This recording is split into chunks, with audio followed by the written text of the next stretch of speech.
reward. And I always look at some of these families, subhanAllah, they're blessed. There's nothing sparkling about them. But what's about them is the absence of problems.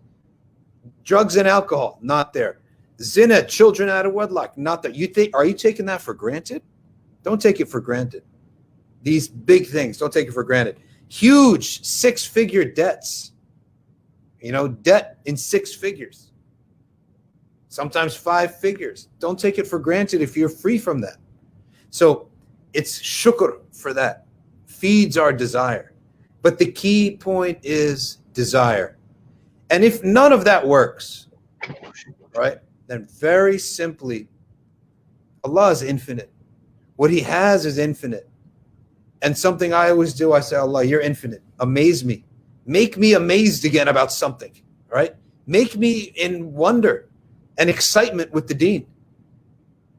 And it happens. Your dua will be mustajab. And we get bored because we reached our horizon's limits. Okay. But you think that that's the actual limit? It's not the actual limit. You will discover something else if you ask. Most people, you know why they go life through in like a daze? They don't ask. That's the problem, right? They don't ask. I was actually at the masjid one time, and I always have 5, 6, 7, 8, 10 volunteers, right? I like to have little volunteers. I see someone walking in the masjid. What are you doing? Oh, he says nothing. All right, come move some chairs. And they do it, right? Now, some guy was saying, man, how do you always get these volunteers? You always got like half a dozen volunteers. I said, half a dozen, that's a bad day. I want 20 volunteers working, moving around. So I said, I don't know. I don't know why I always have these volunteers. How I get them, I don't know. So the head of the masjid says, I know why. You ask them. You ask. And it's the same thing in dua. Why are some people gifted in life? Like Allah has given them gifts. Maybe they ask and you don't. It's so simple. It's so simple. Ask. And Allah is big. And Allah is generous. You're asking someone who created the universe. Are you going to ask something bigger than the moon? He's maintained the moon for how many eons?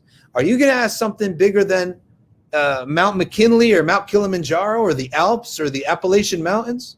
Are you going to ask something bigger than the Atlantic Ocean or Earth or Jupiter or Mars? And He created those. For what? Just for our zina. Allah says He created the stars just for ours to enjoy. Sometimes we think Allah only gives when I'm just desperate, dying, I need a heart transplant. And that's the only time that justifies making dua. Otherwise, be quiet. Actually, people, if you do that, you're treating Allah as a human being. Because human beings get annoyed.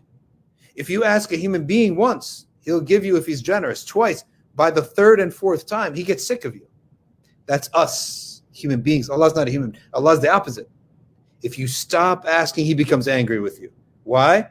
Are you saying that giving is difficult for Him? Why you stop asking? You think giving is difficult?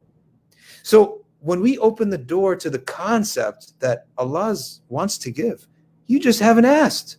All of a sudden, I get really excited because I want stuff, right? And it doesn't have to be dunya only, right? Sometimes it can be dunya, and sometimes it can be akhirah. Allah subhanahu wa ta'ala tells us, hasana fid dunya wa hasana fil akhirah, right? Sometimes you want something of this world, sometimes you want something of the deen, right? It's the only thing that you can't do is only ask for the dunya all the time. That's no good.